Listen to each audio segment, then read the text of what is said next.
Do you not like Steven Spielberg?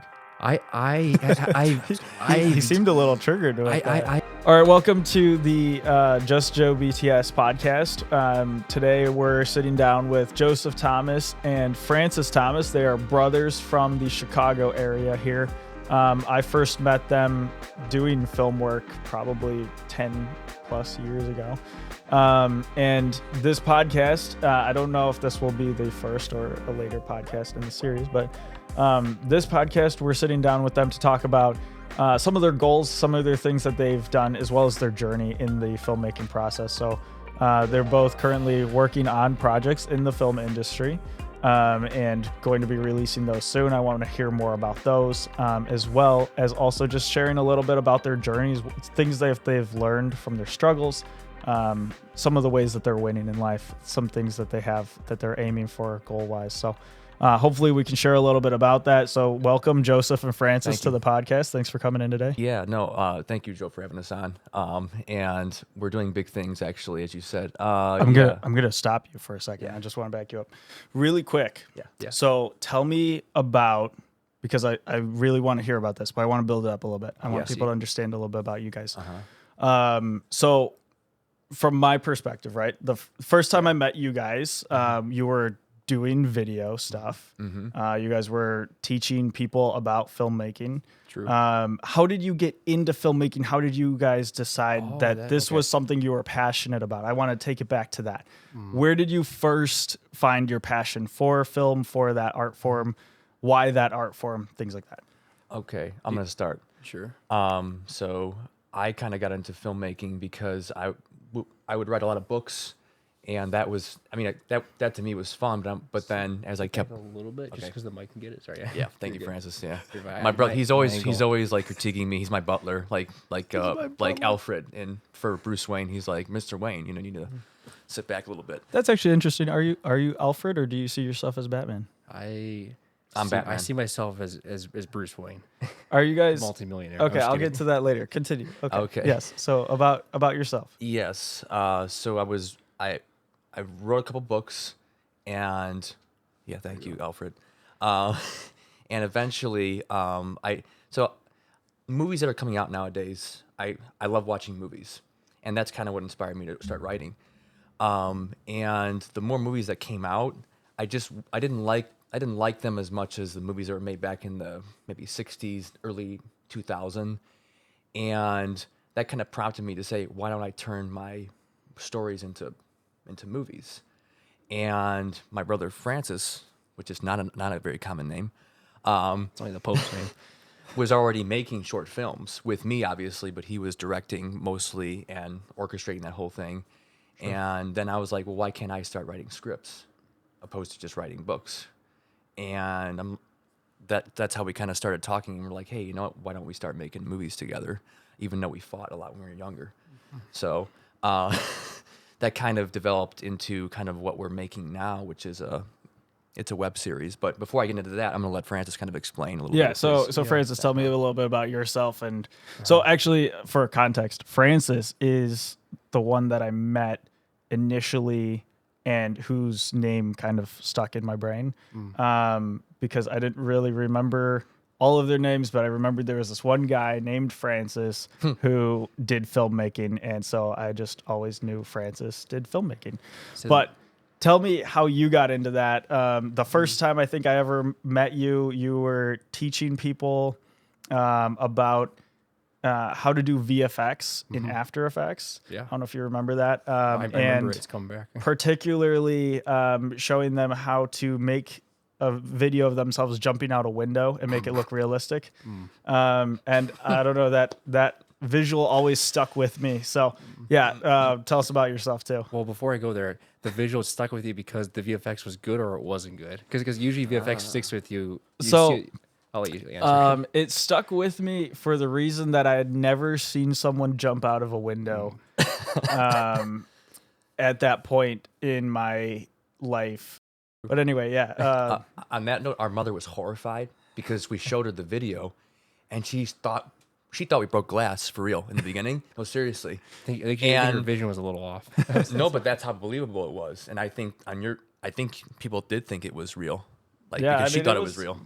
it was definitely well done. Yeah. If I had to recreate it, I think it'd be more believable now than like 10 years ago. I think that's when we filmed it. but for me, it was for when I first got into filmmaking. We were making movies like for fun when we were younger, like grade school. How'd you get into that? Oh, that would, I mean, just like was like Joseph mentioned a little bit, like watching movies. Yeah. Like, okay, how do they like watching behind the scenes of films? So like obviously Lord of the Rings, that trilogy. Like if you watch the extended edition, they talk about like how they made the props, like how they did the VFX, how they did the cinematography. So that was something that really prompted us to get into, I would say, filmmaking, was just seeing other people do it and saying, okay, well, if they can do it, then we could probably do it. We can be a Peter Jackson, we could be a Steven Spielberg, we can be someone like Mel Gibson or ever. And we're not there yet, but we're working there, working towards that goal. All slow motion shots in all the movies, like Mel Gibson. But then, no, Mel Gibson's big in that. Yeah. But when I was 18, I finished high school. I left and did missionary work, and it was actually during missionary work that I really like realized, okay, I think this is something I think I want to pursue. Like, what do I want to do after this? I think I want to pursue film because I see that as a way of like telling stories, impacting people, and bringing about change in the world. And I saw it as an avenue of like, not just doing something for fun, right? Because that's how it was when we were younger. We just did it for fun, but it was actually something we can do to actually bring about transformation in the culture for the better. And obviously it's fun too, right? It's not just like you're doing something good, but you can also have fun doing it. Right. So then I left and I ended up working for a company for about 4 years in media production. And I wanted to be an editor because I'm like, oh, it's easy to edit, to be behind the camera. I'm like, there's a lot of responsibility. And like, I was doing that before, but like, I wanted to take a step back because I saw a lot of the equipment that this media production company was using. It was like, like Red cameras, RE cameras, like, like super, they're bigger brands, and so I felt very intimidated by it. But I remember the CEO of the company that I was working for, he told me, he's like, just remember, it's just plastic and glass. Like, don't let it be intimidated, or don't let it intimidate you. Yeah. And all the principles that like, how to expose correctly, how to frame, a scene, etc. Like all those principles carry over to any type of camera. So don't let that intimidate you. That's very good advice. Something I've realized more and more throughout my career, and just as media has changed, right? We now have iPhones that can shoot things very well, right? Quality wise. Yep. So I don't have an iPhone. I have an iPhone. I have a Motorola, which is the best your Motorola phone you could ever possibly ask for. The camera quality is exceptionally grainy, but I like it that way, and so does Christopher Nolan. There you go. So, yeah. Even your Motorola, right? Our cameras now can shoot things well, and something that we started to realize more and more, I think, in our culture as it changes is, as a cinematographer, it comes down to lighting. It comes down to your story rather than, and motivating your shots and motivating your things rather than what kind of camera you're using. Obviously, our cameras are gorgeous. We love them, same with Reds and Blackmagics and Sonys. They all do a great job, but it comes down to the form of how you're using it rather than, the functions of your camera. Yep. No, I agree 100%. And as you're talking, it was making me think about the two Batman movies. Like, so you have the Batman, Robert Pattinson, right? And then you have the trilogy with Christian Bale. And I would argue, actually, I was talking with a friend recently, and his argument was, because I think the trilogy, the Christian Bale trilogy, was a much better story. But I think aesthetically, how the Batman, that movie was shot, was much more beautiful. It's just like the choice of like lenses, how it was lit. Like it was, and obviously that's subjective. Like, everyone has their opinion. Like, people like the Batman's better or the trilogy. It's like, well, I just thought that was a good argument because I'm like, I think I can get behind that because that ties into like, so what if you have a great camera, like you said, right? But if your scene's not lit well, then it could look pretty crummy. Right. And doesn't what are you look doing? Beautiful. Yeah. People will still walk away from the experience saying that movie sucked. Exactly. And it was a perfectly good movie, but it just wasn't, it didn't have the story to back it up. Yep. Okay. So this kind of helps me segue a little bit. So you guys got into filmmaking. How long have each one of you been in filmmaking or creative Professionally, or just from professions? being a hobby to like making it professional? We can say from being a hobby to making it a profession, and then let's talk about profession too. Okay. Yeah. So from being a hobby, I started when I was about like we started when we were like what? I was Well, like you started 8. before I did. I was so probably about 20 years because I'm 28 now. Yeah. Do you So have a about- memory of your first camera? It was a Canada, remember? no, it was actually before that. wasn't? It Oh, wait. we had a A Panasonic? it was a mini DV. It took mini DV tapes, but before that camera, it was a Panasonic, and I forget the. I honestly don't remember the type of tape it took. It was it was smaller than a VHS. That's all I know. Okay. Yeah. Wow. So it was an old camera. Yeah. I'm old. Dur. Older. Yeah, it was a film camera. Yeah. That's how long ago it was. Yeah, that's right. We did have that film camera back in the day. Well, to clarify, it was an actual film camera. It took cassette tapes. Well, yeah, but I mean, but it wasn't like the actual roll of film. Sure. like Yeah. those Yeah. types of Like cameras. cassette film. cassette film. Yeah, thank Yeah. you. Yeah, we had an actual film camera. No, we had one of those ones you buy at what like you can get them at like Yeah, Walmart or Walmart. something. Well, Yeah. Sure, was yeah. it Walmart then or was it Kmart? Actually, Kmart. I think they both were around. Walmart's been around for forever. But I don't know the exact dates, but Walmart has Oh been. yeah, they've been around, for but I mean in Illinois.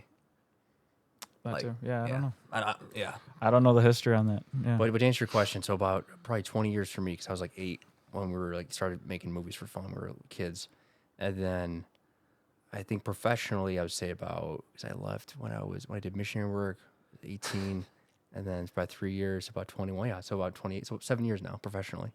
7 years. Wow. That's Yeah. awesome. Now, if you're asking if I was motivated at the time that we were filming those videos, I wasn't as motivated as he was. I became more motivated years later. I would say probably 2 years ago, so it's recent Okay. for me. But Francis was more like, oh, let's make movies. And I was like, that's cool, but not like, Yeah. let's really make movies. Because now I think we're more aesthetically in tune with like camera angles, lighting, as you talked about. Even character development, which is so important. Like if you miscast somebody or if someone's not meant for a specific role or you're just kind of going through the emotions in a movie, your audience is not going to be engaged with it. They're just gonna be like, yeah, this feels like a home video or I don't know. People it doesn't seem too believable. Right. But then again, it comes down to story too. Yep. So if your story is solid, they're going to be engaged with it. You know what's interesting is I'm reading a book right now, and it's all about like marketing, book? but so it's all about marketing. No, and, no. like- What's the book? Oh, the book. Oh, it's How to Build Your Story Brand. Okay. It's actually no. Don't quote me on that. I'll get the name to clarify because that's Don't not, quote me on it's this, but story. It's You're it's, gonna recommend some How to book Build that's My Story terrible. Brand. There you yeah. go. Okay. But I'm gonna double check at the end of the podcast. I'll let you know. Okay. But anyways, but it We talks did our about homework before we came here. yeah. Right. No, I'm the prime example of like I'll say, oh, that book, it was a great book. What was the name of it? I don't remember what it was, but I remember what the book was about. but it talked about a lot of like great films that like went on to do well, like Star Wars, Lord of the Rings, like it followed a specific formula. So you Yeah. see, you have the main person, the hero, right? But then you also have the guide. So like Obi-Wan Kenobi is the guide to Luke Skywalker. Yep. Gandalf is the guide to like Frodo in Lord of the Rings, and so if you look at like marketing or storytelling, like you want to make the audience out to be, you want to make them feel like they're on the journey with the hero, right? Or making them feel like they're almost like the hero.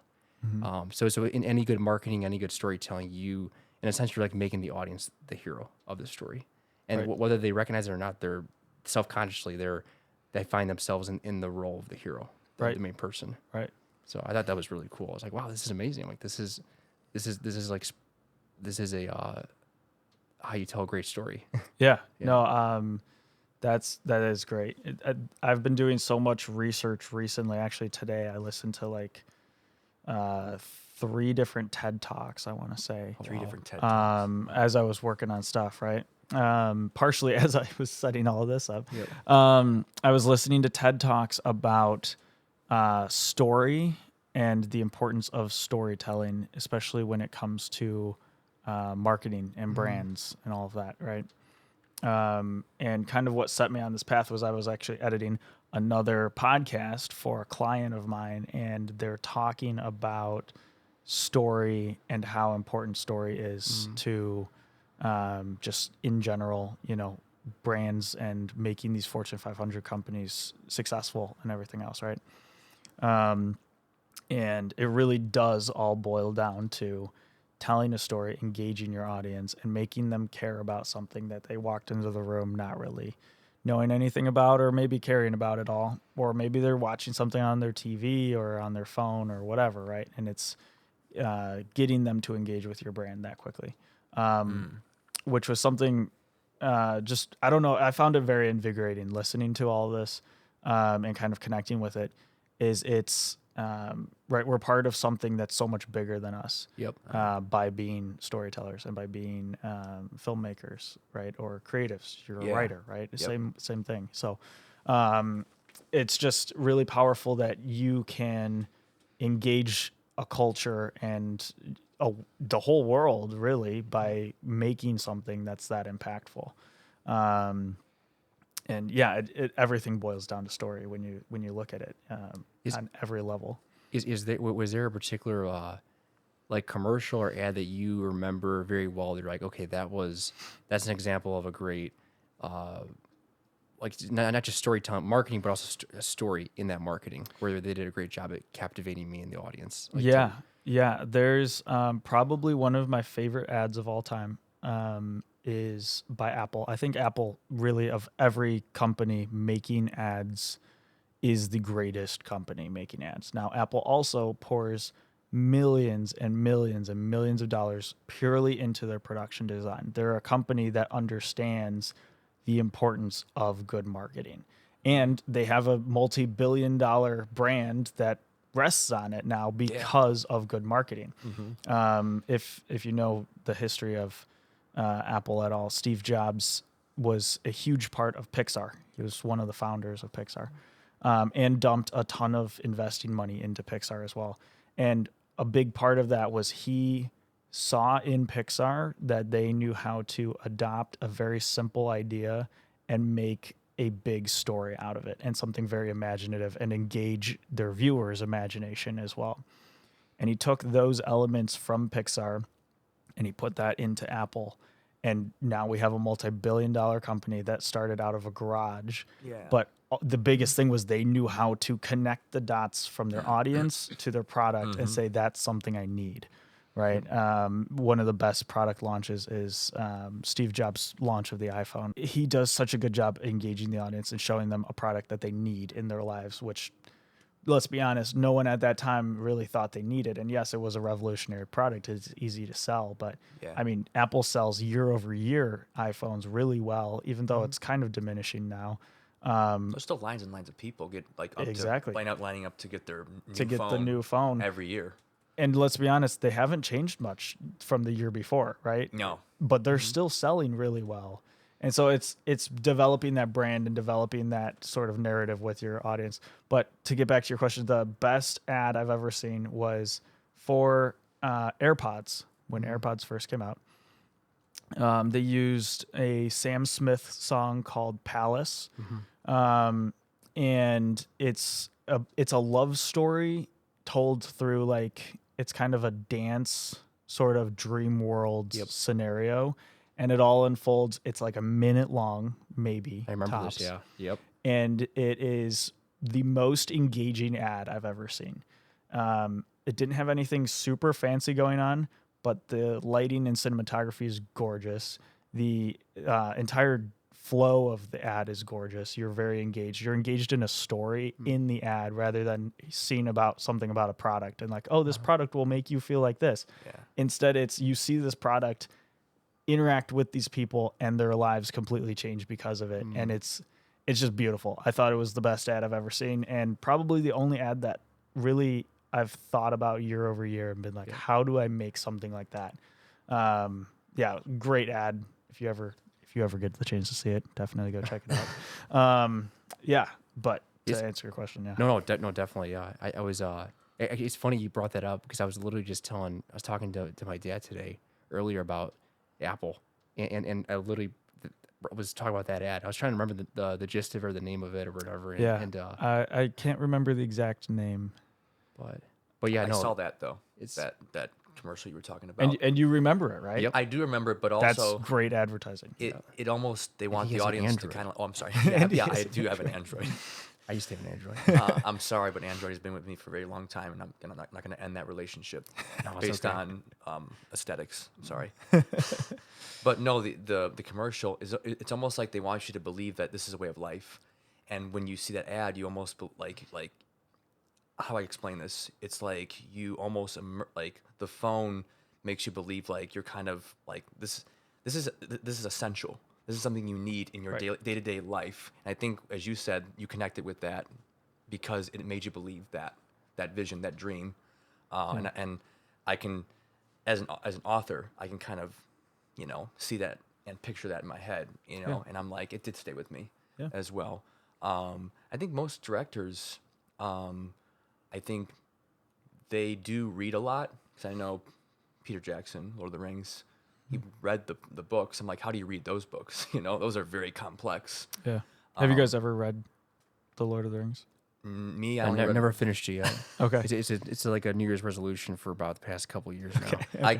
I got up to where Frodo left the Shire. Okay. I mean, Well, I'm being honest with you, But but my that's- brother, that's and my totally fair. That's how long the book was. They are big books. Yeah. dad read the books to us, and so did our older brother. Okay. He read the books. Your Yeah. dad read the books? Our dad. Read Our the dad books. read the books. Yeah. You said dad. I'm like, Dad as in our dad. yeah. So, obviously we have a lot in common on filmmaking. Sorry, you were gonna say No, something. no, you're good. I just want to say I remember the book's title because I googled it. Oh, yeah. It was Building a Story Brand. That was the Building book. a story brand. You had to It Google wasn't How to Build a Story Brand. It's called Building a Story Brand. Okay. That was it. Building a All right. story brand.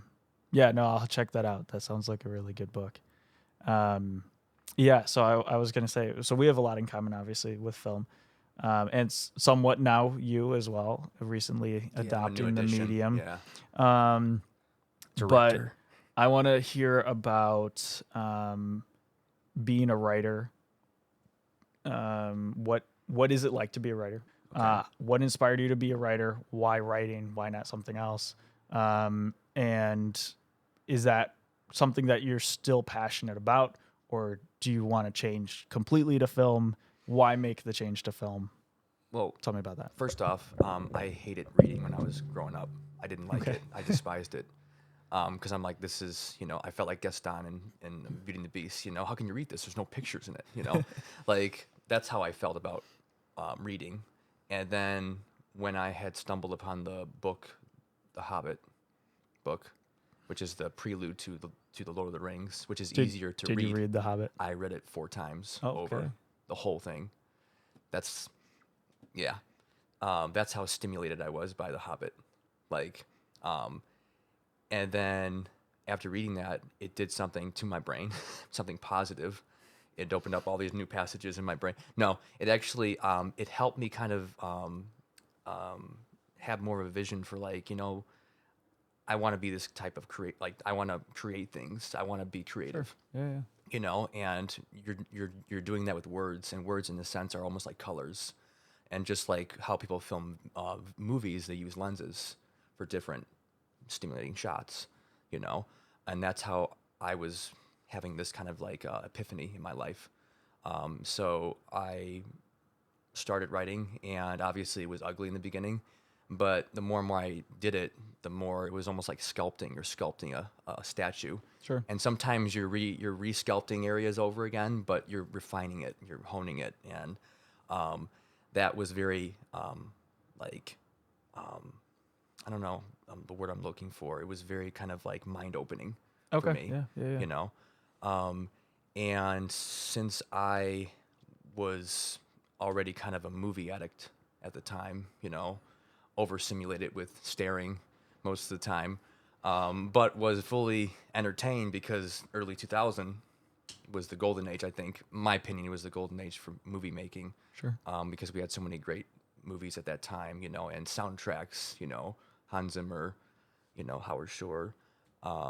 And the way I got into filmmaking, as I briefly skimmed over before, was as the years progressed, I just saw this kind of dip in creativity in movie making. And it was almost like filmmakers like, oh, okay, we're not going to put in the extra work to do the like motion capture. We're going to do everything animation. I feel like animation is overkill now in movies.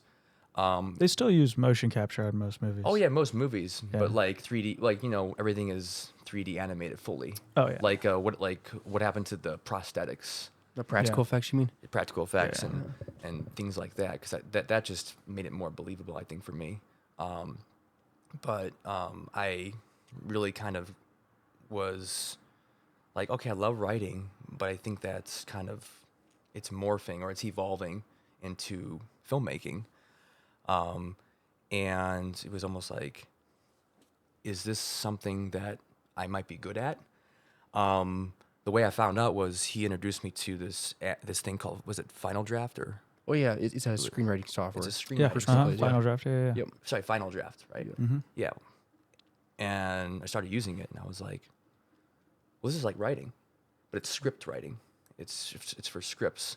Now I can't be as detailed, but that's where you show, not tell, but you show. Yeah. That was the different part for me, because I'm so used to writing, like, Tolkien goes into J.R.R. Tolkien when he writes books, everything is explained so fully that you're just like, I feel like I'm there. Right. I'm standing in the environment. But movie making is not telling, it's more showing. Exactly. So that's where I had to get more into that perspective. Yeah, I mean, I'm kind of immersed into it now, filmmaking and whatnot. But what side of filmmaking interests you the most? Because there's, in my opinion, filmmaking, I'll probably say this a million times on this podcast, filmmaking is the ultimate art form. It is the combination of sight, sound, script, text, No smell. Not painting visually. It's everything, right? Mm-hmm. It's every sense you can experience, other than really, sometimes, unless you go to a 4DX theater, Yeah. you're not really being moved physically. But it's, in my opinion, the highest form of art that we have. And a lot of people will probably argue with me on that, because I understand every art form has its strengths and everything. But obviously you two both are in the film industry. So what part of it speaks to you the most? I would probably say the storytelling Okay. the most. So are you, maybe I said this wrong. That is a good answer, but are you, which department, right? So are you a writer? Are you a director? Are you a producer? What part of it really speaks to you the most there? I think it's the directing, because being an author, you're directing where the story's going. Being a filmmaker, you get to kind of tell the actors or kind of have the visual of like, okay, this is how I want it. This is how I want the characters. So it's the visual portion of it. The visual portion of it, yeah. And steering the story. Okay, that's Steering the interesting. story, yeah, because that translates from being an author. I guess it's just an instinct. Yeah. But I like being flexible too, because if someone has an idea like, hey, maybe we should do it this way, then I'm like, oh, I never thought about that. Right. Because some actors like to improv too, or maybe they have an idea like, hey, why don't we just plot twist, like, okay, that actually flows better, So that's the joy I get out of it, is just kind of like all these new avenues are opening up, for me. Yeah. Whatnot. So That's awesome. And that's one thing that Jules is obviously very, very gifted in.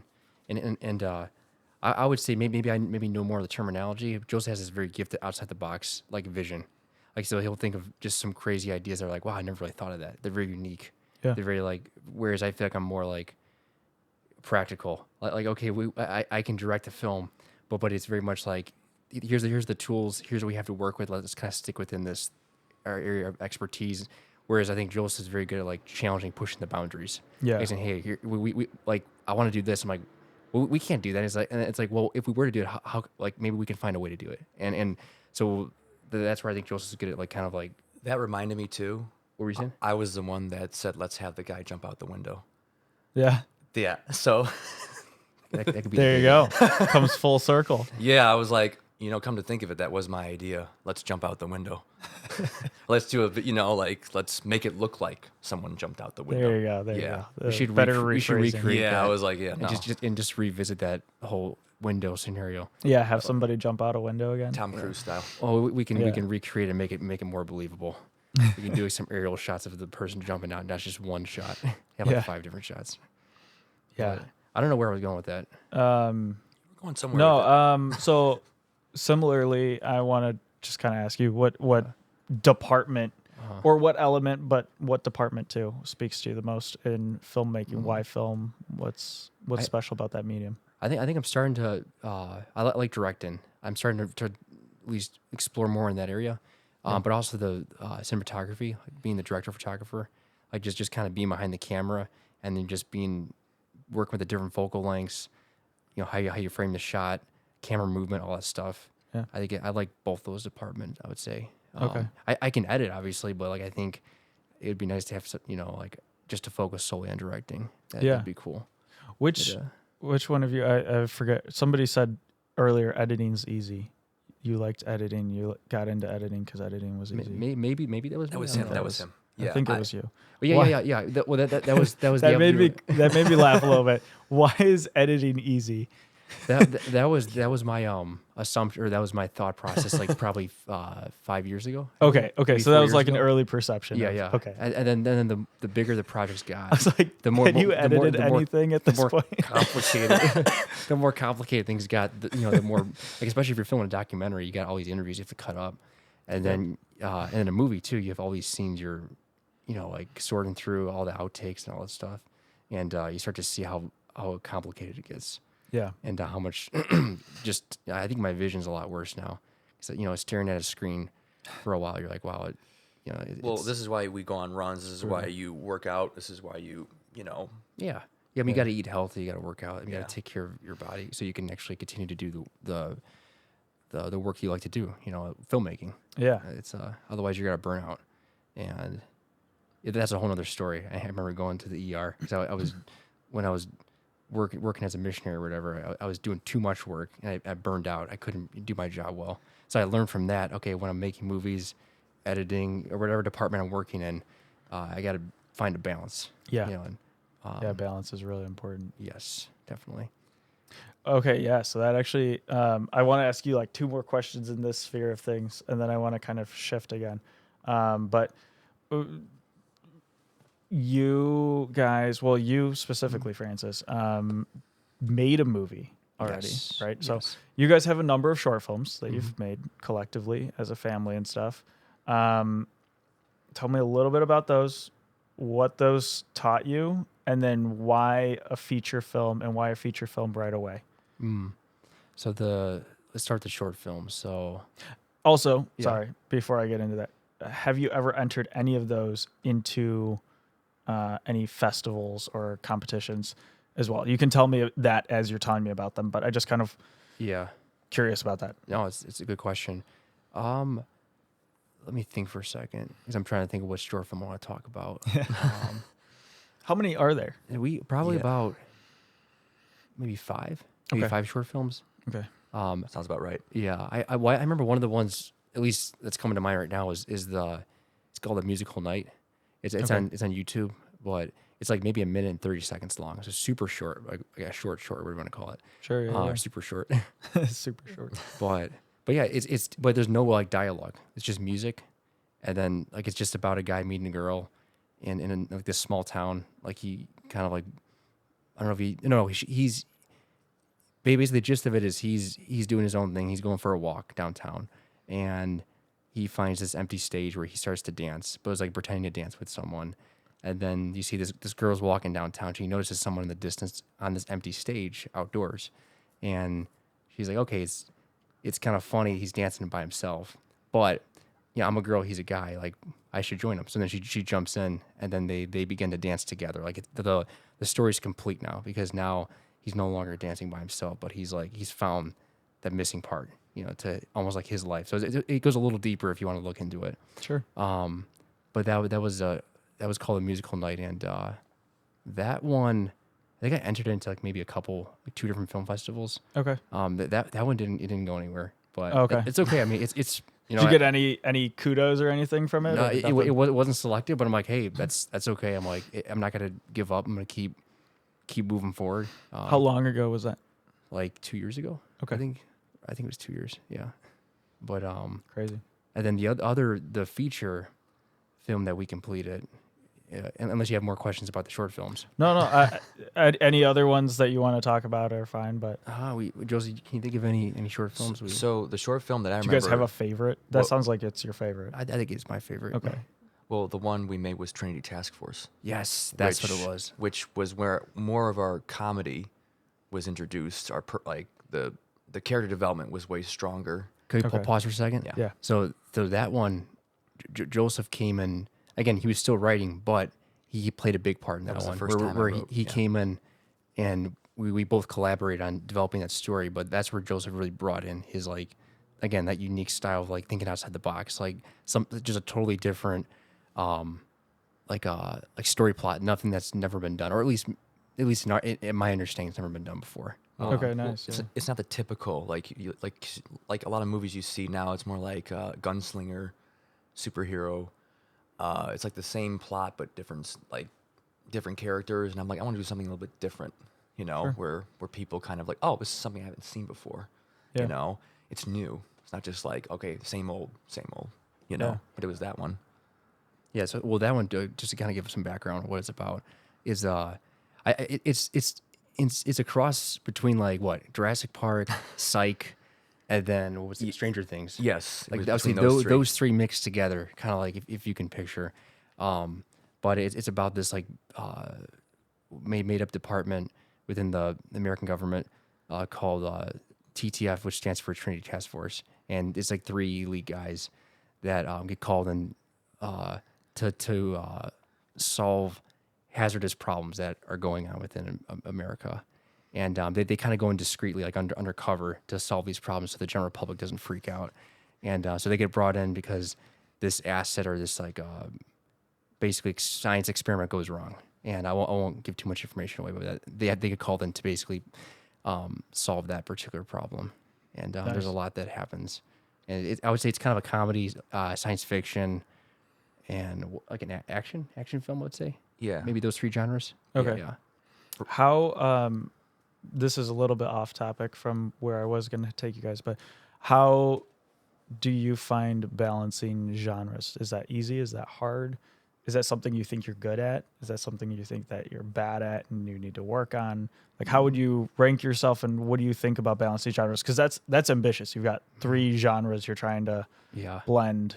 And the funny thing is, I don't even think we're trying to say, oh, we have to have these 3 genres. We just wrote the story, and then it came out to be like, oh, it's a comedy, science fiction, some action. Okay, I guess that's how the story evolved as we wrote it. Did that work well? I know there's a lot of people that struggle with genre blending, right? Do you think you do it well? And if so, why do you think you do it well? I think we're doing better. I think that's a great question, because I would say we're doing better now. I think it's a learning process. yeah, I think for everyone. But again, just take the risk, because you're not going to grow unless you keep taking risk, and that's what I'm learning. And that's what we're both learning. I think sorry, I didn't mean to interrupt you. I think we've argued enough to where we've come to a consensus of okay, we're gonna stay in this realm of science fiction, comedy, I guess romance, and then a little bit of fantasy, adventure mixed Everyone in likes there. adventure. What's your favorite genre to make out of those? Since you guys kind of have a lot going on, which one's I'm making a movie, I want it to be this. This is my starting point. Now I go out and make That'd be the rest of it. adventure. Yeah. Because everyone can relate with adventure, with the idea of going out on a mission to complete something, and you're always going to learn something along the journey. So I would say if I had to pick one, probably adventure. Well, I feel like both of us he's Steven Spielberg and I'm George Lucas, because I like more of the the sci-fi. I'm sorry to say that, but it's true. Well, in that example, you're in that saying vein, you like the science fiction, and I don't like science fiction as much. I would agree with that. Yeah. Do you not like Steven Spielberg? He seemed a little triggered with that. I've yet to like I love Jurassic Park. Okay. War of the Worlds and Minority Report, I struggle to like, and that's a long story. Okay. But I love a lot of Steven Spielberg movies. Are those your 3 movies you've seen from? Those are 3 that are science fiction. Okay. But I would say Jurassic Park is more. It's like science fiction, but I would say it's closer to reality. That's why I give it a break. That's why I say I can like it, because I'm like, okay, this is more believable. And I want to ask you more about why Steven Spielberg and George Lucas? Because there was a film they worked on together, which was the 5th Indiana Jones film, and Kingdom of the Crystal Skull. Kingdom of the Okay, Crystal, the Kingdom of the Crystal Skull, and Notably, almost the worst Indiana Jones movie. No one remembers it much. Yeah.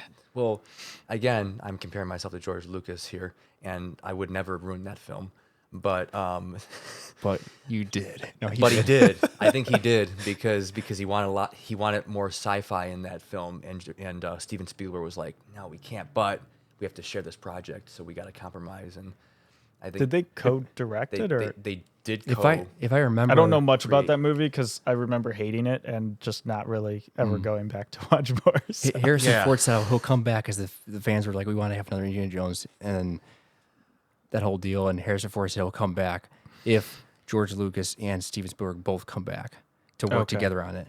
And Steven Spielberg didn't want to incorporate anything science fiction-y in it. Like, and George Lucas wanted to incorporate aliens. And Steven Spielberg was like, no, we can't have aliens. He goes, no, we gotta have aliens. And Harrison Ford's like, well, two of you have to figure out a way to work together. And if you can't, I can't be in it. So that was it. So I'm not trying Harrison Ford ruined the movie. So just to clarify, I'm not trying to say I ruin movies. I'm saying that these are two talented directors, Okay. but like you. But why are you George Lucas? George Lucas? Yeah. Because I like more of the sci-fi spectrum. Okay, but Steven Spielberg does plenty of sci-fi. He does too, right? But in which case, those two in that, I guess. So you're thinking of that example with one being adventure and the other one being yes, sci-fi. Okay, yes, okay, correct. okay. Yeah, Makes sense. It's not solely just science fiction. There's like, I think, or at least my understanding was, Steven Spielberg wanted Indiana Jones to be more like it's something that's at least part of, it's more historical, Right. More, whereas it's closer to to that I'm genre. not sure if that was a good metaphor or not, but yeah, that's the only that came to me. I was like, It's funny because you directly made the comparison of them and then directly made the association that together they ruin movies. So do you guys together work well together? I wanted to work around to this later, but you kind of brought it up. already came do you guys out. work well together, or do you collectively ruin movies? I think it's always good to have like constructive criticism of each other's styles. Sure. Because then that's how you solve problems. Like, okay, well, this is how, like, this is our compromise. We can work together in this light, in this vein. I think in the beginning, as we started working more and more together, there was a little bit of like, hey, I don't really like that type of style. Like let's not do that. And then eventually we kind of came to a consensus of like, hey, this is what we're comfortable with, and we'll stick to that.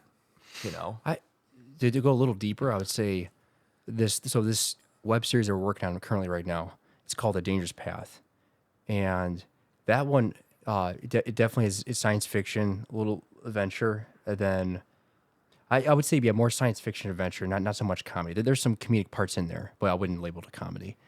That one I was very much against. I was like, no, we can't do this. We can't make this. Like we have to keep it, make it believable, and it has to be. For what reason? You were. I was just thinking practically speaking, like we're indie filmmakers, so you got to just think practically, like, okay, what can we achieve? Like, we can't go to Mars. We can't, He's a Hallmark guy. Your level of realism Yes, is what you're talking yeah. about. Okay. So, but then Joseph's like, no, we got to find a way to make it work. And it's like, well, we kept talking and we went back and forth, and eventually there was this realization, at least on my end, that okay, I think we can do this. I think because Joseph kept pushing, but also kept saying, I think there's a way to do it. Like let's look at maybe exploring some avenues where we can make this achievable. We've watched enough behind the scenes of other films to where we can figure it out, and make it work. And it's also good because the more chances you take, the more you learn from those, from failure, or I go, this is a territory because there's a lot of animation and VFX in here, like more than any other film we've ever made. Okay. In this one, so I'm like, why not test the waters now? Almost like James Cameron and Avatar. He wasn't ready to because he wanted to do The Way of Water, I think, first. But then he's like, no, like that technology hasn't quite developed yet, and I'm not sure I want to get into that yet or explore that avenue. And I feel like now is a good time to explore those avenues because we never had done that before. Nice. I love Christopher Nolan for the practical effects. It's like how he wants to just stick mostly with practical effects, stay away from CGI. Yeah. But that's more of like what I like. But for this particular series, we needed to go down that path of The dangerous path. the dangerous path. There you go. Dangerous path. A good tie in there of using animation because that's what it called for. Sure. So, but I prefer to stick with like Christopher Nolan's mentality, just staying down that route of A little more realism. yeah, realism. Motorola style. Yeah, I don't have a film camera yet, but one day it'd be great to get an IMAX camera and to do what he does. To really keep To it. own an real. IMAX camera would be pretty crazy. Yeah. I don't even think Christopher Nolan owns an IMAX camera. I think he No. just rents them. The studio he works with, they Yeah. supply him with what he needs. Yeah, There's $250 million budget IMAX for basically the builds Odyssey or cameras whatever. for him now. Oh yeah. Joe's got like an IMAX in his safe. Yeah, He opens it up. hiding one back there. You guys don't know about it. Yeah. Tell me about the feature film you made, how you came up with it, why a feature film, why the release you do versus like what kind of release schedule you picked for it, how you decided to get your cast and crew. Tell me about that whole process. There's a lot of people, Yep. hopefully, who will be listening to this. I'm looking at you. They will be, who right? will want to learn more about making feature films. And there's such a stigma around feature filmmaking that you have to be at a certain level of, either a budget or anything else before you're allowed in to make a movie, right? It's kind of a gatekeeping system. And if you don't pass a certain threshold, you can't make a feature film. You did it. How did you do it? Why that approach? Why a feature film? Tell me a little bit about that. Yeah. So again, we kind of talked earlier about like how we got into filmmaking. We always want to, like why we want to pursue filmmaking. And I would say in order to get better at anything, right, you have to challenge yourself. You have to, like, you want to be an athlete, right? You have to exercise. You have to put in the work. And in making a feature, that was just, at least the short answer would be that was the best approach to get better. And I'll be honest, like this feature that we made, like I'm proud of it. It's a big accomplishment. And I say we made because it was collectively. You need a team. You can't you can't do anything solo in the film industry. You definitely need a team. But it's not like a Steven Spielberg or like a Peter Jackson or whatever. It's not a big blockbuster film. It's not like this memorable, like, oh, everyone knows about this film. Right. But the biggest thing that I learned was how to, like, again, making better stories, like learning how to like looking back, like, wow, our character development suffered a lot. Is that the wind? It's a car driving by. Oh, it's a car. I was like, Yeah. Anyway. Anyways, picking up where we left off. Yeah, But like looking back at the film, like again, I'm proud of it. It's an accomplishment. Like we set out to make a feature and we got it done. I wanted to publish it on Amazon because I wanted to just show that, okay, I can publish something, make a feature, and I can put it on Amazon. We did that. It was Oh yeah, that's right. It's available on Amazon. on Amazon. Yep. On It's Amazon. called. It's called The Street Corner. There you go. It's I think there's only 2 movies on Amazon, if I remember correctly, that are labeled that it's my movie and an called The old Street film from like the 1930s or 40s or whatever. So Why? This is gonna go on a tangent, and I'll bring you back. But why the street corner for the name? So I wrote, or I didn't actually write it. I directed it. But my sister and another friend of ours wrote it. Okay. And the gist of the story is it's about this young boy. His name's Joey, and his mom was murdered when he's like 9 years old. And it's a cold case. No one knows who did it. Fast forward like 14 years later, he gets some anonymous clues about his mom's death, and he starts investigating. And then his childhood friend, Kay, moves back in town. They reconnect, and then he invites her in on this like quest to kind of figure out who killed his mom. But the death of his mom happened on a street corner. Okay. So that's what ties. Thus, the street corner. Yeah, exactly. Why that movie? Why that story versus, I don't know, any other story you could tell, right? As a director, you kind of have your pick, right? You can say like, oh, I want to make this movie. I'm really passionate about this story, whatever. What inspired you with that one? That one was just going back to what I mentioned earlier about being practical. Like what can you actually, like, look at the tools you have to work with, and then just think what's realistic. Okay, what can I achieve with these tools? So that just seemed, it was for one, practically speaking, on a practical level, it was achievable, and two, like, I don't know, I guess just working with my sister and just talking about, like I originally wanted it to be more vigilante. Like the main character Joey becomes like a vigilante to fight crime, and then that got cut. So because I was like, okay, there's a lot Very more there. Batman inspired. Yeah, it was definitely Batman and Zorro inspired. But that got cut because of just practically speaking, like, it wasn't achievable within the time frame that we gave ourselves to complete the movie. Okay. But what was the question again? You said why that story? Why Okay. what spoke to you about that story that something else didn't? That you were motivated and you were like, I'm going to make a feature film and it's going to be this one and it's going to be about this.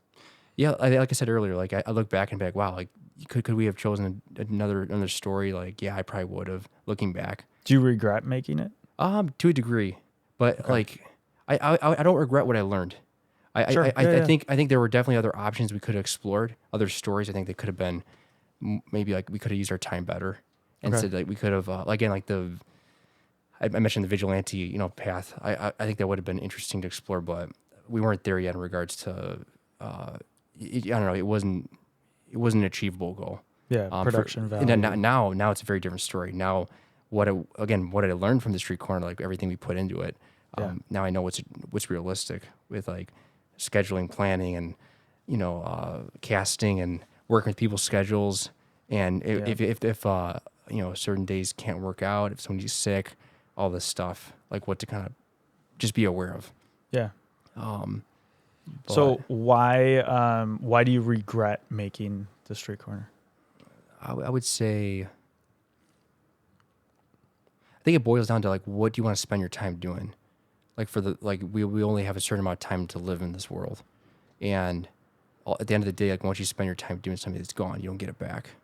Sure. So I just think, again, like me personally, I think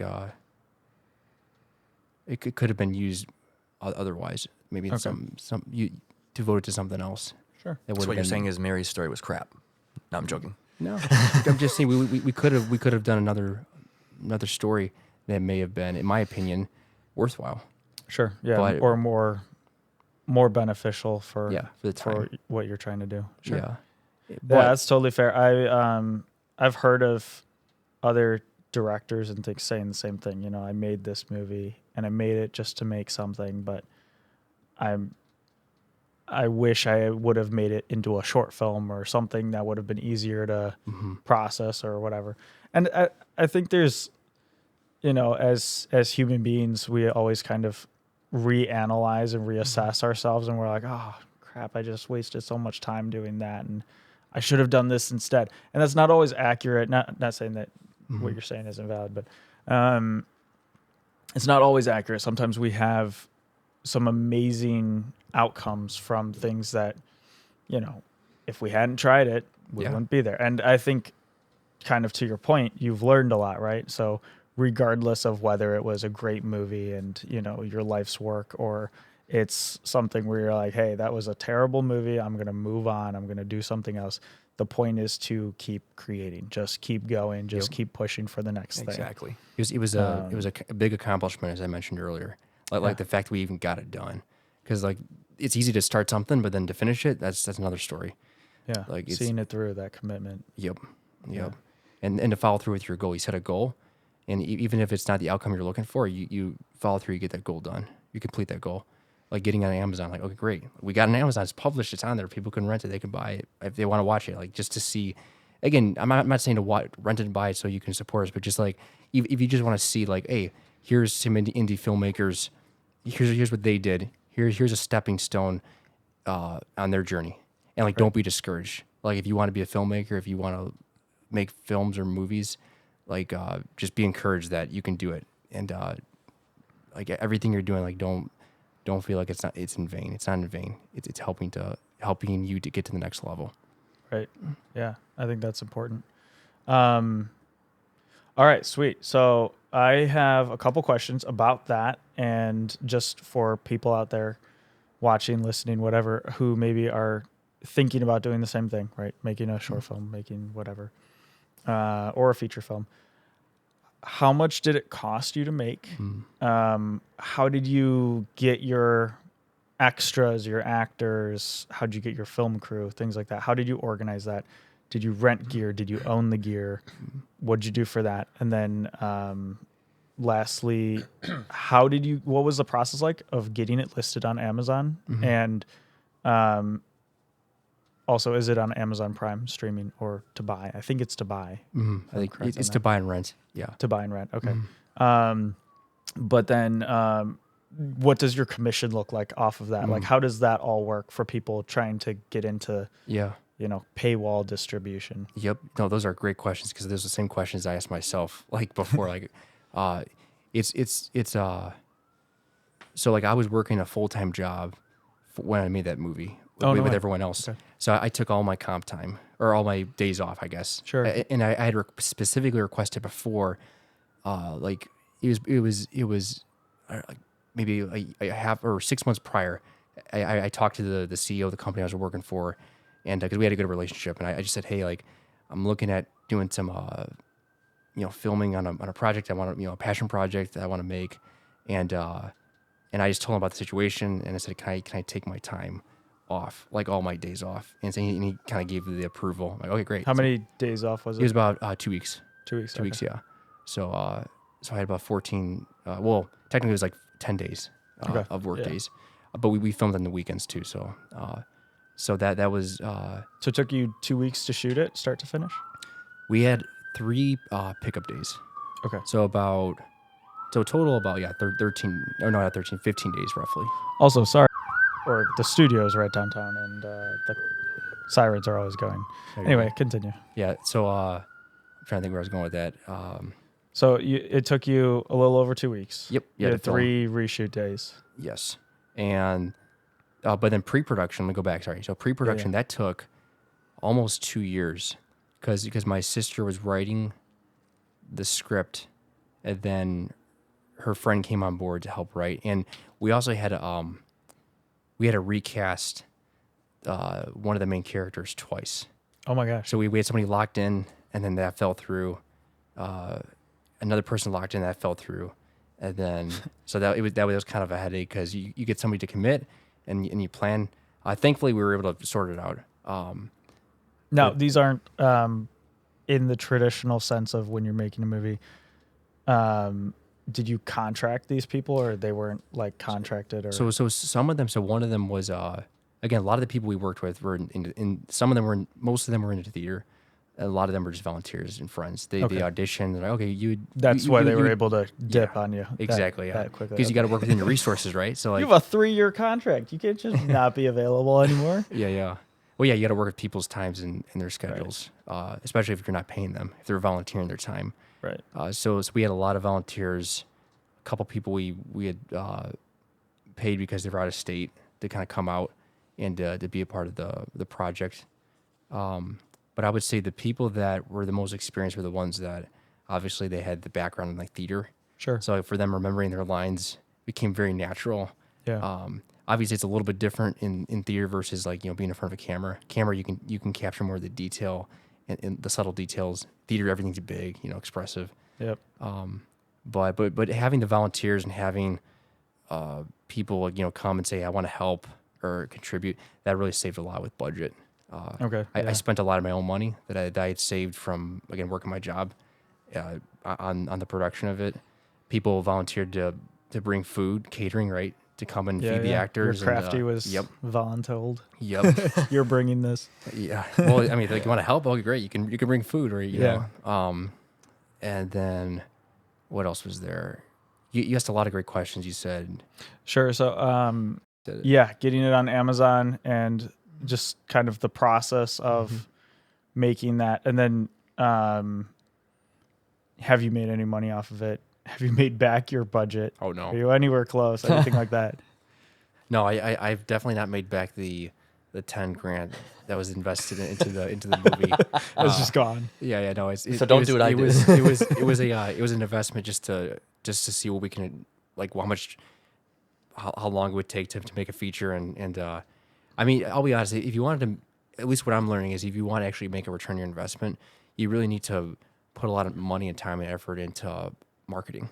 So when I say marketing, that's a general statement, right? But I mean, like, you have to be promoting your project like months in advance, maybe even a year in advance, and you have to be launching ads. You have to be, like, spreading the word via, like, you have to be going podcast. You have to go and get people to write blogs about your up and coming film. You have to get you have to go exhaust your resource and network with anyone that you know that can communicate, or maybe refer you to someone that runs a podcast or something, just to promote what you do, because that's a way of getting people's attention. And those podcasts or blogs, if depending on how many people follow them, that's a bunch of people that, exactly, yeah, look, I'm on a podcast right now. Yeah, exactly. With no followers, Yeah. but yes. Hey, we're gonna change that. This podcast is gonna be revolutionary. So let's make our topics hot. So yeah, so that's a big thing that I definitely learned was, don't just, like, yeah, you can go out and make a movie, but if you really want to make a return on your investment, if you really want to actually make a profit, you're gonna have to do a lot of work in marketing, not just making the movie, but also prep work. And yeah, I would really encourage you to really give yourself at least a year to just start laying the groundwork in promoting what you do, if that makes sense. Yeah. Would you encourage people to make, after your experience, would you encourage people to make feature films as indie filmmakers with, little to no resources? Would you encourage them to do what you did, or would you say it was terrible, don't do it? What's your take? If you're looking to make a profit, don't do what I did. But if you're just looking to really, well, I'll say this: if you're looking to grow and your understanding of filmmaking and making films, yes, definitely do what I did. But if you wanted to make a profit, don't go into it thinking you're going to make money. No, Yes. you're not going to make money especially if you're young and green. But again, I don't want to discourage you. This doesn't mean don't take any risks. Take risks. You got to go and take risks. You have to learn. You have to put in the time and the effort. It doesn't come with the snap of the finger where you know everything. I'm still learning to this day. I'm still learning about filmmaking. I've learned because of him with this new one what not to do. So yeah, that actually, I was going to say that leads me to my next thing. So a big part of what we do is taking risks. Not everyone does it. A lot of people, that's not what they're about, right? But as filmmakers, especially indie filmmakers, things like that, you have a lot of risks, especially if you're in business for yourself as well, too, which most indie filmmakers are. You guys took your experiences from your past projects, right? Yep. Like that. And tell me what you're doing with that now. What projects are you guys working on? What things have you done since then? I know you're doing YouTube. Mm-hmm. So tell me a bit about that. Why YouTube was your next thing? Why did you get started in that? How did you get started in that? And then what new projects are you guys rolling out now? Let me start with YouTube first. So a friend of mine challenged me to, he goes, because I left my job, full-time job, a little over 2 years ago. You did? 2 years, yes, I did. Okay. I left my full-time job working for me production company, and started my own production company, just because I've always wanted to do that, and I just felt like it was right after 4 years. It was the right time, so I did. And my one friend encouraged me last year. He goes, you need to document, you need to film your journey of you being your authentic self, but also like pursuing filmmaking. So I did that for about a year, and then started year 2 and stopped. Well, still doing that, but I was doing a video, releasing a video on YouTube, one video a week or once a week, Okay. or one video. And How did that go for you? it was like 20 subscribers. Now it's at like 218. That's So not bad. a little over a year of Growing a gained- community. Yeah, I mean it's all organic. It wasn't like I had to like, here I'm gonna pay you $10 to subscribe to me. But I mean, I did try the ad spend with YouTube. That's another story, just to see what would happen. I gained like maybe a couple subscribers, like 2. So it definitely wasn't worth it. Didn't work it. Okay. Organic's much better in my opinion. Yeah. But yeah, but I what I've learned now is so a lot of the content became very like, okay, I have to post a video once a week. I just have to film something, and then I felt like I wasn't being as creative. So now I've kind of dialed it back. I'm still posting videos, but I'm only posting now if it's quality, like quality over quantity. Okay. The argument can be made that quantity is good because it's repetition, it's consistent, but where I currently am, I'm focusing more on the quality over the quantity. How did you feel like that helped you overall as a filmmaker? Did YouTube help you get better? Did it make you lazier? Did it help you with, what I hear is it helps people with getting in front of the camera more and less procrastination. Yeah.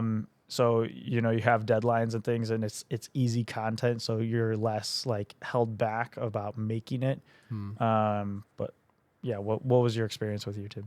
I think it was definitely very helpful in being able to talk to the camera, because when you're talking to the camera, right, you're talking to the audience, you're talking to the people that are watching you, and just getting comfortable with that. And that also helped me with getting comfortable with talking to just people in general. Like, because if you want to get investors, people to invest in your project, you got to be able to talk to them, right? You have to be able to tell them about your project, what you're about. It's easy to be behind the camera and to film someone else talking, but then once you get in front of it, it's always, I don't know, it's kind of nerve wracking at times. Yeah. I'm still getting comfortable with being in front of the camera, I'll be honest. Like, but definitely doing those videos once a week is basically like a vlog. I was filming myself and my journey, what I was doing, and it felt really awkward at first, but it was very helpful in the sense of being able to communicate and talk to people. And what else I would say? I mean, there's probably more to say, but I can't think of anything else. Yeah, you're good. Yeah, I share that sentiment. I hate being in front of a camera. I love being behind it. I'm very comfortable running everything, shooting everything, lighting everything, all of that. I can tell an actor what to do or say, or the talent, but doing it yourself is 100 times harder. And you sit someone down for an interview and you're like, oh, don't worry, it's no big deal, and then I sit down to do this and just try to do a intro or something, and I can't do it. It's really hard. But so the reason I got into this, completely unprompted here, I'm just gonna tell you, I'm excited to hear it. the reason I got into doing this and doing YouTube and being behind or in front of the camera more, is I once heard that being a good director means being a good actor. Not necessarily that you have all the talents of an actor or an actress, which I don't. But I actually started out in entertainment as an actor. And then slowly moved into more of the behind the scenes role of doing what I do now. So as a director. But to be a better director, you have to be a good actor. You have to understand what your talent's doing. And this, I think, translates to everything, business, whatever, right? Yep. Even politics, right? Yeah. If you're going to be good at your job, you have to know what the lowest person on the totem pole is doing and be able to do that job well. Because if all you know how to do is tell people what to do, but you can't actually do what they're doing, you're never going to instruct them well. You're never going to have good leadership, and no one will have any faith in you because they'll just see you as a joke, right? Like, easy to say, hard to do. Exactly. And the same with us. When we're doing this film, this current one. I play one of the main characters in this upcoming film, and I wrote the story. But there were certain parts where he saw me from behind the camera, and he goes, "I think you could do that a little bit better." I go, "You think so?" He goes, "Yeah." I go, "Okay, well, I'll do it again." And it was like 4 takes, and finally, we got the right outcome. But I got a taste of what I was expecting someone else to do, but then I ended up doing it myself. I was like, "Okay, wow, Yeah, this is a whole nother right." Because I'm just like, I'm so used to being the guy behind the camera, but when you're kind of in front of it, like, I'm not intimidated by the camera. But you see a whole different perspective, Yeah. in the camera. You're like, okay, you did that right, but you were angled the wrong way, or you could have had a little bit more intense expression, or just stuff like that, Right. But Yeah. as you're saying, Yeah, no, I mean you're absolutely correct. I was recently directing an interview. It was like a shoestring budget kind of production, so it was just me on set with the Just you? talent. Yeah, Wow. and I set up the whole interview, everything, blah blah blah, right? And then I'm trying to get a certain sort of reaction out of the talent, get them to tell their story about their product a certain way and everything, and it hit me as I was trying to like translate my ideas. I'm like, okay, how would I do it if I was in front of the camera and I was talking? What would I do? What would I do differently? And it just changed the way I communicated, and it opened up a whole new world of possibilities for the talent. They were like, oh my gosh, I totally get this. Yeah. And it's just putting yourself in that headspace, right? And if you don't know how to do it, it's hard to tell someone else how to do it and how to do it better. And directing is all about guiding. It's all about, translating your specific image that you have in your mind, your vision to your talent or to your crew, right? And getting that to come to life in a specific way. And there are so many people that claim to be directors, especially in the indie space, like where we are, claim to be directors, producers, whatever, and they have no idea what they're doing. They have no idea how to do it. All they know is that they don't like to be told what to do, so they like to tell people what to do. And somehow they got attached to the project, and you're working with them, and you're like, how are you doing this? Yeah, how are you functioning? No shade, right? I appreciate the fact that they're making an effort, but yeah, it's difficult, and it's a struggle that everyone has in this career. So that was something to your point about directing. Like that was what is it? Even directing some of that feature and then the short films. And if I'm being honest, I'm like, wow, like there were times where I'm like telling people what to do, but I'm not really explaining well, not really communicating well. And then there were moments where it's like people are looking at you like, oh, you like, what do I do? Like, and then you're like, oh wow, like there's this level of responsibility you have, where like they really are looking to you as the leader to kind of steer the ship and to really give them advice. And depending on how good you are, maybe the advice will be great, maybe it will be bad. I don't know. Yeah, right. So you'll see the effects, the fruit of your labors, depending how well the movie turns out. right. I like constructive criticism, and even at the beginning of this interview, Fran's like, "Hey, sit back for." It's like he's right, because I probably, sit a little bit back. Yes, a little back like this, but no, because like I think the beauty of making movies is not just making movies, but the friendships you build with these people that you work with, and it really tells you kind of what kind of person you are, and are you good to work with? Can you even, part of making this a living even is like, are you dedicated? Are you willing to talk to people? Remember, in front of like cameras, on podcasts, because that comes with the job. Yeah. Not absolutely. just oh, I just wrote a script. Right. I'm brilliant. No, there's more to it than that, and I'm learning that now. And you have your blogging, right? The vlogging. The vlogging. Sorry, I'm learning that too. How to pronounce that. You had me on there a couple times now, and I'm like, okay, this is part of marketing. So yeah, The public image. Yeah. So so kind of going back to I guess what I was talking about until I went on a tangent there. It's a good tangent. Thank you. I appreciate you liking my tangents. So what are you guys working on now? You told me about YouTube. Yep.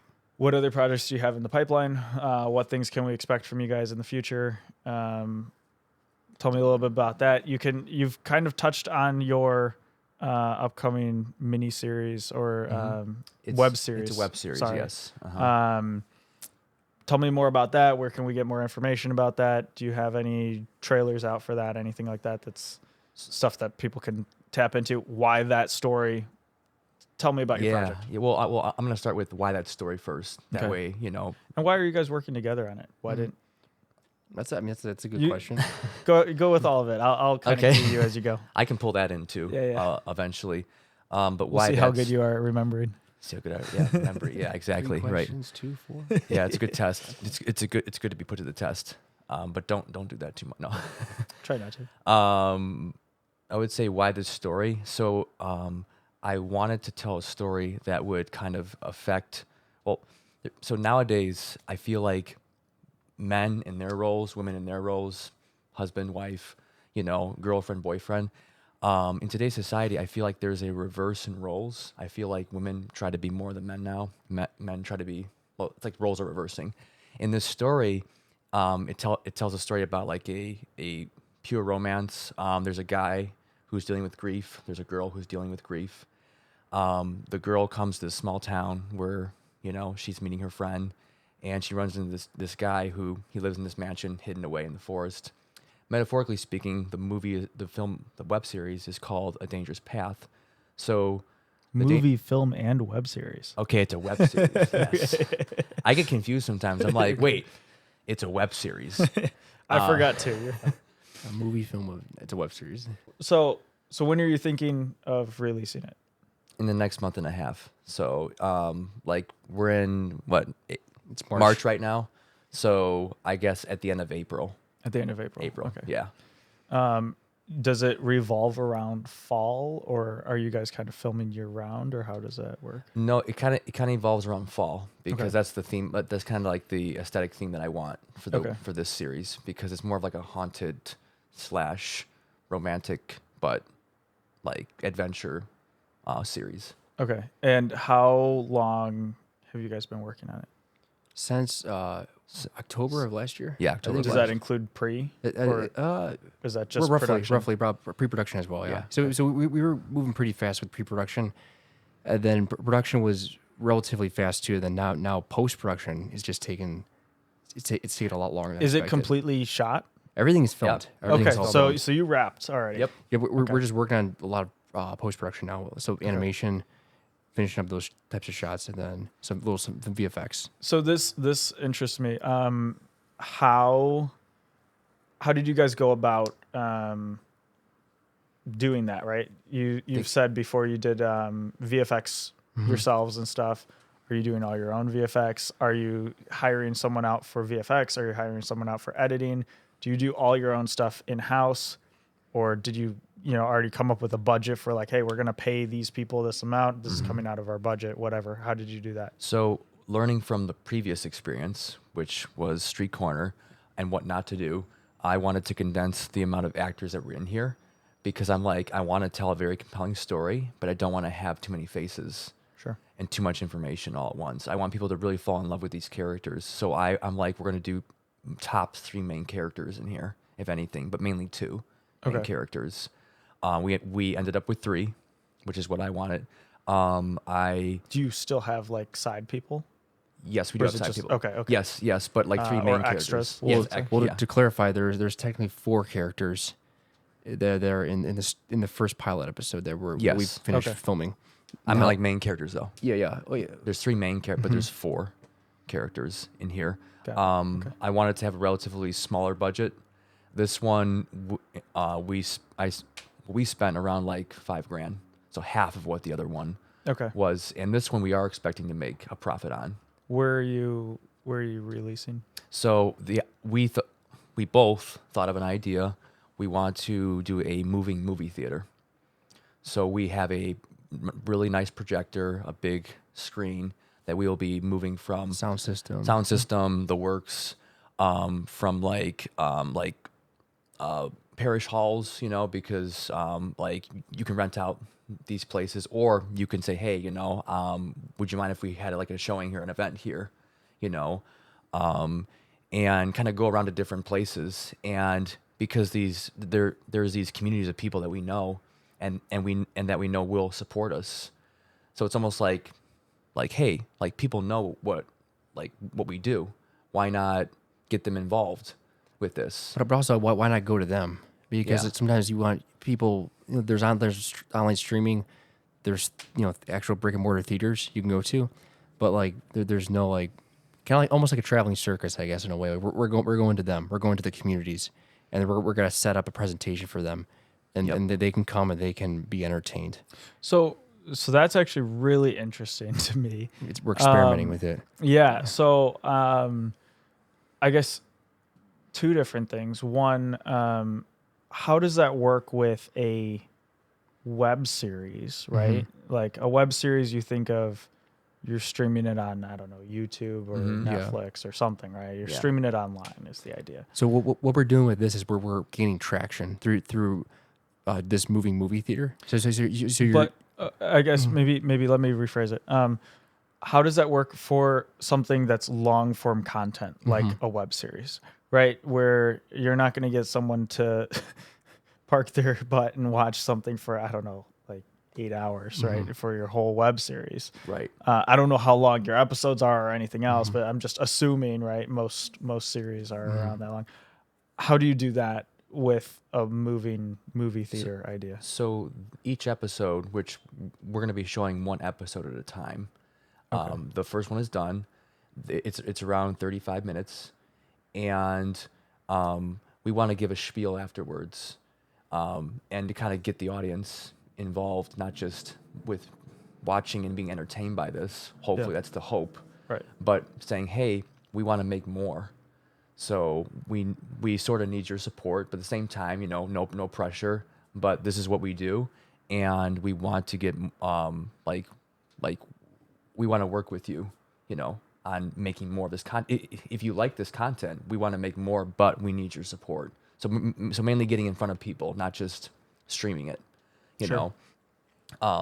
Because we did something similar. We showed a short film that you made. It was called The Strange Encounter. And we had an event at this place, and I think roughly 60 people showed up. It was about 60 people showed up. Okay, nice. And that was only 13 minutes long, and everybody was wowed. And they were like, we want more. And we're like, okay, you want more? Well, we got something better than this coming down the pipeline. And that was this series that we're going to end up making. Okay. But it's a lot longer than the previous one that they were enthralled by. So we're like, okay. So you have an audience. We have an audience. We're trying to grow the audience. Are you trying to like show your pilot and then have people stream the rest of it, or like how are they going to see the rest of it? So the pilot will be what basically funds the rest. So the pilot. Have you guys shot the rest or just the pilot? Just the pilot. Oh, Let's get them excited. I see what you're saying. Okay, get them I thought you shot the entire miniseries already. No, the pilot's done. Sorry, I should have clarified. Yeah, because when you're like everything's shot, it's like everything's shot. I was like, well, you guys are gonna truck this thing around and be like, all right, sit down. 8 hours for 8 hours. Yeah, no, we're turning I don't this think on. so. We're gonna leave. We're gonna go grab some dinner. We'll be back. Yeah. Okay. Yeah, Okay, it's one episode. That makes a lot more sense. How long is the episode? About 35 minutes, maybe 40. Okay. Are most of the episodes? Are you going for like sitcom style, like 30-minute episodes? Or are you going for like long form? I mean, we're We're trying to go in between, like probably not too long, not too short. So yeah, probably sitcom, but a little bit longer. Sitcom running time, roughly. Okay. That'd be the just a little bit longer than a sitcom. Okay. Yeah. And these are things we're learning. We're like, hey, how long can we show someone without them getting bored? And what do we need to make in order for them to not get bored and be entertained by this? And how can we get in front of them, the opportunity to get in front of them and say, hey, this is what we do, like not to put the pressure on you, but like we can do more. No, to put the pressure on, to ask them, say, hey, if you like what you see, like you can be a part of helping us create the rest of it, and then giving them the opportunity to join with us to make the rest. So you're looking for investors. Yes. Yep. Okay. So that'd be a way of getting investors, and again, even if it's just building even if they don't necessarily, not everyone invests that's there that watches it, they're helping by spreading the word, by telling their friends, making posts about it via social media. I mean, it all helps. It all helps. Yeah. Exposure is exposure. I think people want to be able to like be a part of a community of something too. So it gives them an excuse to get out. You know how like all of us were missing going to the movie theaters during COVID. We were like, there's the thrill of that still intrigues me, of going to a movie theater and actually sitting down and watching a movie, because it's an event and you feel entertained by it. I feel like people want to be like, they want something to go to, and it's great for like community purposes too, where like you get people together and then they talk about it, as Francis said, and then they spread the word, and word of mouth is very powerful still in today's society. It still is the strongest, because you're getting referral of something that you found entertaining from someone that you trust. Right. Not just, okay, that was online or that was, streamed or It's that or trust something. process. Yeah. So, a couple more questions about it. How much has it cost you guys to make just the pilot then in this case? That was the he mentioned the $5,000. $5,000. So that's $5,000. Just for I the learned pilot. from the past movie that he did because he said So Ted. that does bring up an interesting point, though. Oh my gosh, my neck hurts. That brings up an interesting point of you made what, an hour and a half? Hour long. Hour long? Yeah. Okay, so basically what you've run into then is it's about $5,000 per half hour Roughly. to produce an indie. But this one would have been probably a fraction of that price if we didn't do animation. Because we outsourced a lot of the work to other animators.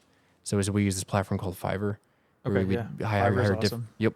Great place. Hire different professionals that to do a lot of animation and VFX.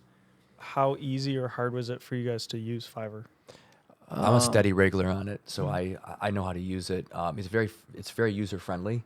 But I would recommend if you end up hiring a freelancer on there, really kind of look at their work and see if it aligns with what you're looking for, and look at the reviews too, because a lot of the freelancers have the good ones have right around like 300 good positive reviews, on their portfolio, and also test the waters and see, can you work with this freelancer who is probably like overseas somewhere, because Fiverr is a very trusting platform. I've used it. I've had a couple hiccups on there, but the site is very mindful of your money. And when you say you work with a freelancer, and you put a deposit down, Fiverr holds it in a limbo stage. Yeah. So it doesn't go straight to the freelancer. They hold it until the project is done. Right. For you, Right. which is it makes me as a user feel very safe with my investment. Yeah, you can build some trust before your money is out the door. Yeah. So I've used it for a good 3 years now. Okay. Nice. So, I'm like, I want to use this same method, but with our movies, because this is going to save us a lot of time and sweat. Because these people do these types of things every single day. Yeah. We don't, but we're learning them. But you can jump out of a window. Yeah. Yeah. Right. It's an option. Yeah. Yep. I wouldn't recommend it, but it's it's many one of the many options out there. Yeah. Yeah. So it's like working smarter, Okay. not harder, I Yeah. guess, is also the art. Yeah, and I think there's a guy, MKBHD. I don't know if you guys know who that is. Another YouTuber. Okay. Mm-hmm. He's probably the biggest YouTuber in the tech sphere.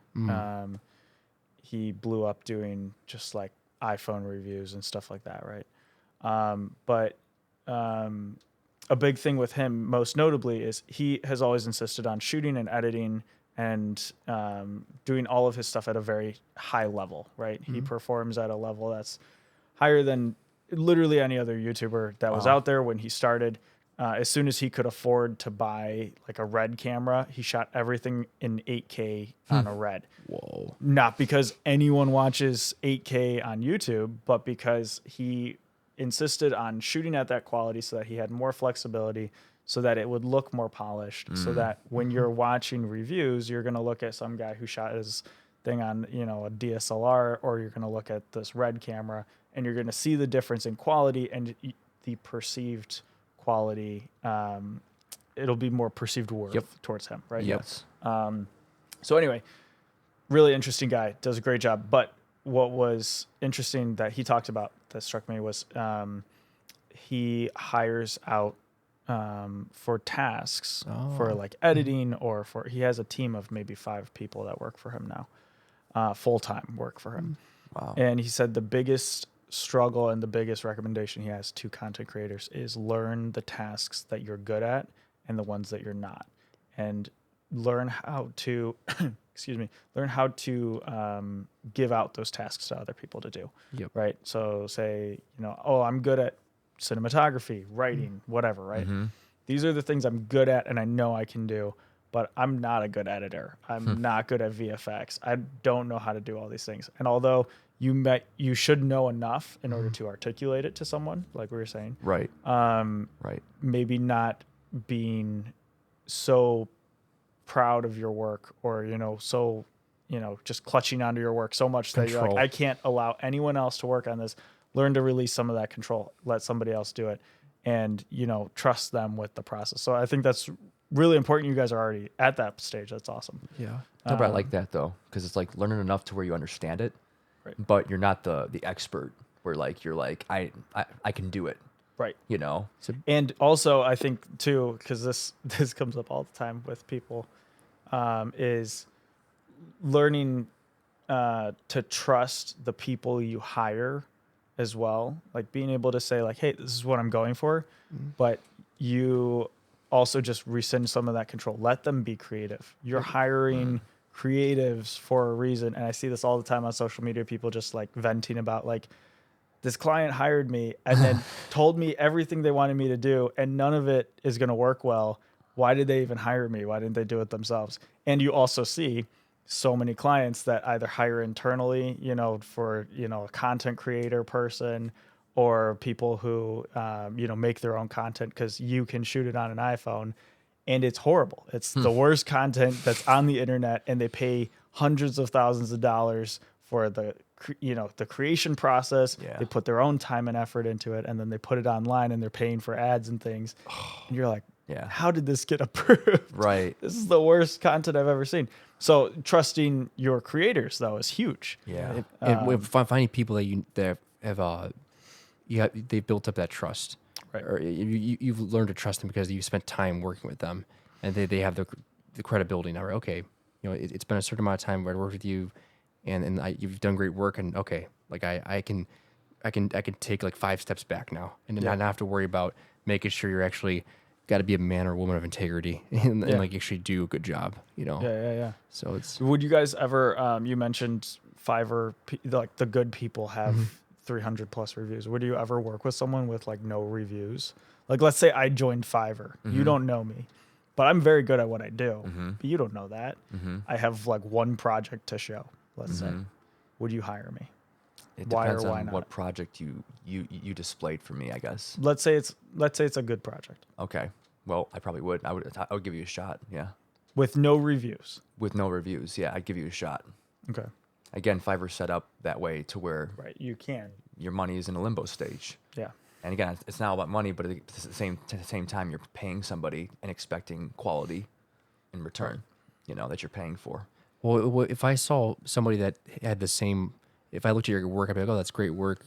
If I liked it, but if I found someone else that had reviews and had same level quality of work, I would realistically just, they have reviews, you don't have reviews, same quality of work, I'll go with the guy that has more reviews, Right. because it just logically makes sense. Yeah, exactly. I feel like that's kind of the world we live in. Is you go with wherever you find perceived credibility, right? Yeah. Which makes it a hard sphere of things to break into. Whether that's whatever you're doing. Well, repetition. That's why, like we talked about earlier, right? All these small projects, and then taking risks and making the feature and the short films, and continue to work as a filmmaker. Like it all pays off. Yeah. Because you're building your portfolio, you're learning, and you're building credibility, and you're meeting new people as you go out and show your work. You're learning to network, and those people know other people, and you're building relationships, and in those relationships you build trust, and then they introduce you to other people because they learn to trust you, and so it's just part of the process. Repetition. No, that's true. It's true. You just got to keep going. Okay, to sort of start wrapping up here, I have one more topic I want to bring up, but where can people find out about your guys' work if they're interested? What can they... When it is all said and done, they can find out about it through Immaculate Entertainment, which is mainly your we're doing it together. production, right? Yeah. Well, you started it, but yeah, we're part of the same production. Okay. Well, no, he started it. He did. Okay. And then I kind of jumped on board later. And again, we're doing the movie theater, so that's a means to, as you talked about, kind of convincing people and giving credibility of our talents, and really getting in front of the audience and whatnot. Yeah. Is there a website? Yeah, so ImmaculataEntertainment.com. Okay. And then you can find us on YouTube, Instagram, Facebook, and Under the same name. Twitter. Yeah. Yeah. Okay. Under the same handle. Okay. Yeah. So You have to think about Twitter. You don't post on Twitter. Not really. I'm No. guessing. You can check us out. It's X. We have our X. Yeah, X. there you go. Oh, shoot, X. yeah, you're right. X. Yeah. Forget about X. Just focus on Instagram and YouTube. Those are the main hubs where we post a lot of our updates and whatnot. You should call it Xing. Xing? Xting, like texting. Oh, I don't know about that. I just Xed them.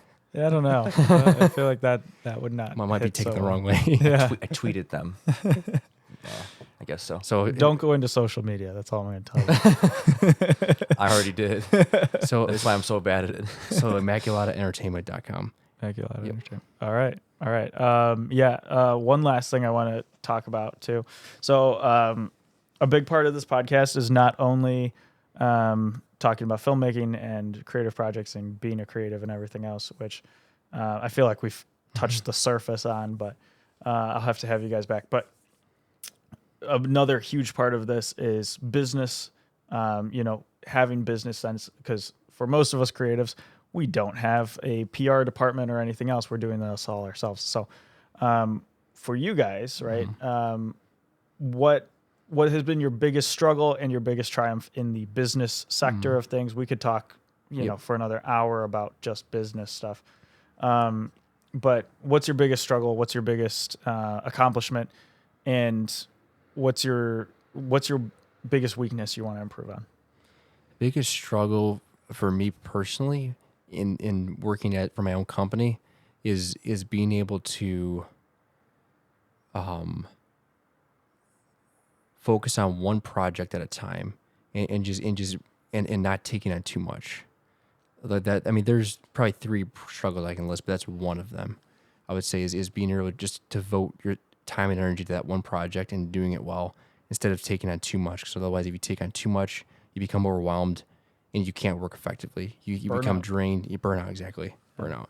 So that's something that I've been learning recently. Okay, that's a good one. Sit down. We had a camera die, so we had to adjust. But continue. Biggest triumph. Biggest triumph would be, so far as I can remember, every project we've set out to do, we've actually completed. So we've actually, whether it looks pretty at the end of the road, like where we've finished it, we've done it. We've completed our goals and hitting our goals, I should say. That's awesome. That's good. A big part of life in general and business is sticking with your goals. Mm-hmm. A lot of times it's not easy, and you have to just keep pushing when it doesn't look like it's gonna work out. Yep. Right. And it's that 1% that works out, right? Yep. That's huge. What about you? Struggle, I guess first is not going for what you are passionate about, because there were times where I was like, I think I want to go into filmmaking, and I was like, nah, I can't do that. Don't listen to that. And biggest triumph, I would say, is probably finishing this pilot episode that we've done together. That's my biggest triumph, I think. And reason why we finished it, just like he said, you finish something, and you make it a masterpiece. So, yeah. Yeah, that's awesome. Good for you guys. And last thing I'll talk about here is just in general, what are you guys doing life-wise that's new, exciting, big, that you're really proud of, that you're a huge part of, I will say this, a huge part of business or success in general, right? Success in whatever it is you're doing is kind of that future casting, right? Yep. Looking at your goals, having a vision board, having those things that you're aiming to do, and then finding tangible ways to achieve them, right? Yep. So even if it's little wins that have nothing to do with filmmaking or whatever, Yeah. I think it's always really important to talk about positivity and have that positive mindset for yourself. Yep. So that not only are you less down on yourself about, wherever you are in life, but you always have something positive that you can look at, right? You're like, oh, I'm broke. I don't have any money. I just spent $5,000 on a pilot episode, but I've got whatever, right? So what are some of those wins? where are you guys winning in life right now? So me personally, I'm winning at, there's a lot of distractions out there in life where you want to, possibly get married. You want to do a bunch of other things. Go on trips, vacation, and I'm learning to live more simply because I find more peace in that. And I like living within my means, and I did a lot of soul searching last year, and I was like, I really don't need to be doing this, or this. I think I'm at my best when I'm focused on bettering myself as a human being, honing my craft of sociability, not being afraid to take chances in life, because life is all about taking chances. But I think being prudent with how much I've been given, and on a business perspective, not just spending money like aimlessly, but to spend money to put it to work, to give a return. Yeah, have your money work for you. Exactly, not just, practically just give it away, but also being charitable at the same time, with kind of the best thing you can do in life, I think, is give of your time to somebody, because, when someone kind of like money will only do so much for you, but someone's words will do a lot more, and they'll live on, in my opinion. Nice. Yeah. Sweet. So what about you? How are you winning? The vision, well, how am I winning and how am I working towards that vision? That Yeah. bigger goal, Yeah. right? What are some goals, and how are you winning, and how are you getting towards those? The bigger goal is to have to be working with like a network of like people that share the same passion that I have to make movies, to make films, and to really just be working together. Because what I'm seeing is, what I'm learning is, you can't do this on your own. Obviously, we talked about that earlier. Yeah. But right now I'm actually forming those relationships with people. So other filmmakers that are like aspiring, or maybe at different levels than me, and just finding ways to help each other, finding ways to network and work with each other.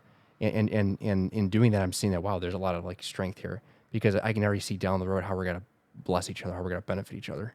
Yeah. And not just like, oh, I'm using you, using me, but like, no, we both have the same goal. We both have the same ambition of like, of making the world better through our films and having fun doing it. And so it's really cool just to see the different people that I'm blessed to work with and to be connected to and to help, but also to see how they're helping me as well. Absolutely. Yeah. That's awesome. How about you, Joe? For me, oh my gosh. Okay, so this has nothing to do with work, but the biggest goal that I've been set out to this year is I'm trying to run a marathon. That's my most marathon. well, That's good. not trying to. I'm going to run. You're a going marathon. around, so it's like you're trying. Hell yeah. I signed up. I'm running a marathon. Which, if anyone wants to run a marathon with me, feel free to sign up. We'll see. Depends Let on me look at the schedule. Yeah, it's been something on my bucket list for years. I'm a strong, firm believer in bucket lists. I think that they are the greatest thing ever, because you're looking at, right, you were saying this earlier, you only have so much time on earth. What do you want to do with it, right? So for me, I look at, I only have so much time. I don't know how long I'll be here. Why not do it, right? Mm-hmm. Why not go accomplish some of these goals? And there's no better, dopamine release than accomplishing a goal, right? And really winning at something, right? Mm-hmm. So yeah, gonna run a marathon this year. Running my company full time. I'm trying to do this podcast, which will be awesome. Yeah, this is my new baby project. My goal this year, my other big goal this year, is to do a short film just for fun. Mm-hmm. Shoot, edit, whatever, make a short film. If you need anybody to help, let us know. I know a guy. I know two guys. Yeah, you do.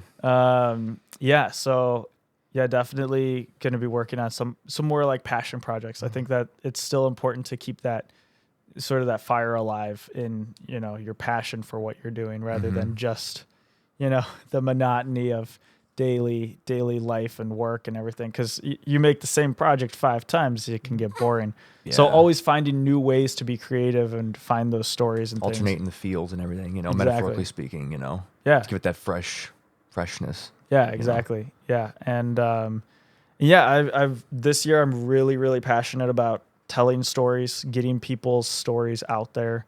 Partially what inspired this podcast is, I meet people, I talk to people, and I'm like, oh my gosh, I'm so inspired by whatever, you guys are doing, right? And no one else would have met you or talked to you or had this conversation, and maybe no one will listen to it, but maybe they do. And if they do, hopefully it helps, right? So Yeah, right. just really trying to help other people find their goals and, achieve them as well. Yeah, I'm really excited. It'll be awesome. I'm so glad you guys were able to come on the podcast. Thank you so much. Good to, thank you for your time. Thanks for having us on here. Yeah, absolutely. It's great to. I felt very lazy. I was like, wow, like this guy's just asking me questions. I get to talk.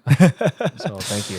Yeah, no, it's great. Yeah, so thank you for coming on. Thanks for talking to me, and good luck with your projects, and have a great rest of your day. Thank you very much. You too. Thanks, Joe.